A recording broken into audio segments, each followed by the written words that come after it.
ആകാശവാണി നമസ്കാരം. പ്രത്യേക വാർത്താ ബുള്ളറ്റിൻ വായിക്കുന്നത് ബിന്ദു വിനോദ്. ഇസ്രായേൽ ഇറാൻ സംഘർഷ സാഹചര്യത്തിൽ ഇറാനിൽ നിന്ന് ഇന്ത്യൻ പൌരന്മാരെ ഒഴിപ്പിക്കുന്നതിനായി ഇന്ത്യയുടെ ഓപ്പറേഷൻ സിന്ധു ആരംഭിച്ചു. ദൌത്യത്തിന്റെ ആദ്യഘട്ടത്തിൽ വടക്കൻ ഇറാനിൽ നിന്ന് ഒഴിപ്പിച്ച 110 വിദ്യാർത്ഥികൾ നാളെ പുലർച്ചെ ന്യൂഡൽഹിയിൽ എത്തിച്ചേരുമെന്ന് വിദേശകാര്യ മന്ത്രാലയം അറിയിച്ചു. ത്രിരാഷ്ട്ര സന്ദർശനത്തിന്റെ ഭാഗമായി പ്രധാനമന്ത്രി നരേന്ദ്രമോദി ക്രൊയേഷ്യയിലെ സാഗ്രേബിലെത്തി. ക്രൊയേഷ്യൻ പ്രധാനമന്ത്രി ആന്ദ്രേ പ്ലങ്കോവ് അദ്ദേഹത്തെ സ്വീകരിച്ചു. ക്രൊയേഷ്യൻ പ്രസിഡന്റ് സൊറാൻ മിലാനോവിച്ചുമായി ശ്രീ മോദി കൂടിക്കാഴ്ച നടത്തും.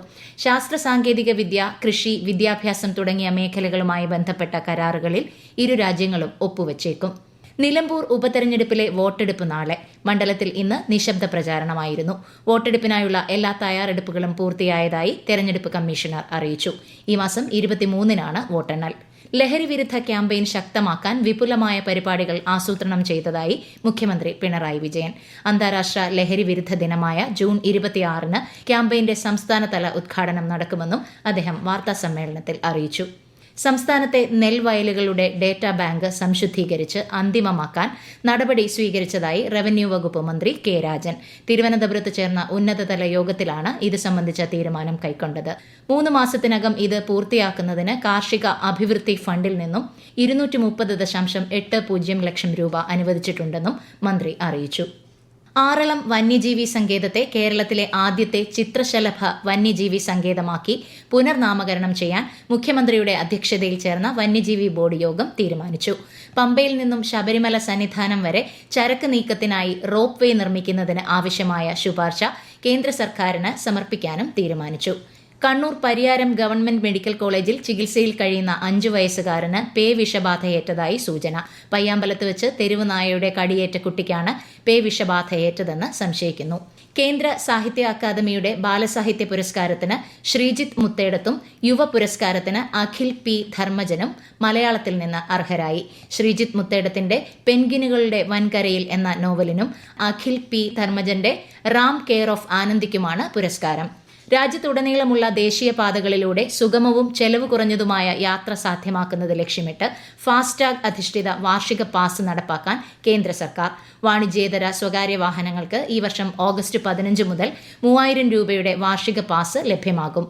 1 വർഷത്തേക്ക് അല്ലെങ്കിൽ 200 യാത്രകൾ വരെ പാസ് ഉപയോഗിക്കാം. അഹമ്മദാബാദ് വിമാന അപകടത്തിൽ DNA പരിശോധനയിലൂടെ ഇതുവരെ 208 മൃതദേഹങ്ങൾ തിരിച്ചറിഞ്ഞു. 173 മൃതദേഹങ്ങൾ ബന്ധുക്കൾക്ക് കൈമാറിയതായി അഹമ്മദാബാദ് സിവിൽ ആശുപത്രി അധികൃതർ അറിയിച്ചു. കോഴിക്കോട് വയനാട് നിർദ്ദിഷ്ട 4 വരി തുരങ്കപാതയ്ക്ക് കേന്ദ്ര പരിസ്ഥിതി മന്ത്രാലയത്തിന്റെ അനുമതി. ആനക്കാംപൊയിൽ കള്ളാടി മേപ്പാടി തുരങ്കപാതയുടെ പ്രവൃത്തി വ്യവസ്ഥകൾ പാലിച്ചുകൊണ്ട് നടപ്പിലാക്കാൻ വിദഗ്ധ സമിതി ശുപാർശ ചെയ്തിരുന്നു.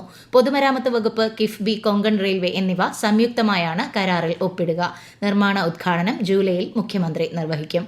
സംസ്ഥാനത്ത് ഒറ്റപ്പെട്ട ശക്തമായ മഴയ്ക്ക് സാധ്യതയെന്ന് കേന്ദ്ര കാലാവസ്ഥാ വകുപ്പ്. 7 ജില്ലകളിൽ നാളെ മഞ്ഞ ജാഗ്രതയാണ്.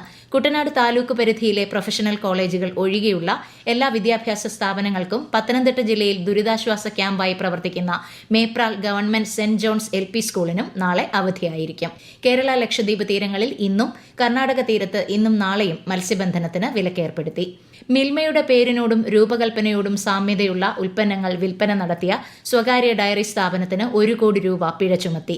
മിൽന എന്ന സ്ഥാപനത്തിന് തിരുവനന്തപുരം പ്രിൻസിപ്പൽ കൊമേഴ്ഷ്യൽ കോടതിയാണ് പിഴ ചുമത്തിയത്. 2026 വനിതാ T20 ലോകകപ്പിന്റെ മത്സരക്രമം പുറത്തിറക്കി ICC. ഗ്രൂപ്പ് 1-ൽ ഇന്ത്യയും ഓസ്ട്രേലിയയും പാകിസ്ഥാനും ദക്ഷിണാഫ്രിക്കയും ഉൾപ്പെട്ടിട്ടുണ്ട്. ജൂൺ 12 മുതൽ ജൂലൈ 5 വരെ ഇംഗ്ലണ്ടിലാണ് മത്സരം. അന്താരാഷ്ട്ര യോഗ ദിനത്തോടനുബന്ധിച്ച് ജൂൺ 21-ന് ഭൂമിക്കും ഏകാരോഗ്യത്തിനും യോഗ എന്ന പ്രമേയത്തിൽ രാജ്യത്തുടനീളം 1 ലക്ഷത്തിലധികം യോഗ പരിപാടികൾ ആയുഷ് മന്ത്രാലയത്തിന്റെ നേതൃത്വത്തിൽ സംഘടിപ്പിക്കും. രാവിലെ 6:30 മുതൽ 7:40 വരെ ആയിരിക്കും പരിപാടികൾ. ആന്ധ്രാപ്രദേശിലെ വിശാഖപട്ടണത്ത് നടക്കുന്ന പരിപാടിയിൽ പ്രധാനമന്ത്രി നരേന്ദ്രമോദി പങ്കെടുക്കും. വനിതാ ശിശുവികസന മന്ത്രാലയത്തിന്റെ നേതൃത്വത്തിൽ ജെൻഡർ ബജറ്റിംഗുമായി ബന്ധപ്പെട്ട് നാളെ ദേശീയ സംവാദം സംഘടിപ്പിക്കും. ന്യൂഡൽഹിയിലെ വിജ്ഞാൻ ഭവനിൽ നടക്കുന്ന പരിപാടിയിൽ കേന്ദ്രമന്ത്രി Annapurna Devi gender budgeting knowledge hub portal ഉദ്ഘാടനം ചെയ്യും. ആന്ധ്രാപ്രദേശിലെ അല്ലൂരി സീതാരാമരാജു ജില്ലയിൽ സുരക്ഷാ സേനയുമായുണ്ടായ ഏറ്റുമുട്ടലിൽ 2 മാവോയിസ്റ്റ് നേതാക്കൾ കൊല്ലപ്പെട്ടു. മരേഡുമില്ലി വനമേഖലയിലായിരുന്നു ഏറ്റുമുട്ടൽ. പ്രത്യേക വാർത്താ ബുള്ളറ്റിൻ കഴിഞ്ഞു. അടുത്ത വാർത്താ പ്രക്ഷേപണം നാളെ രാവിലെ 6:45-ന്.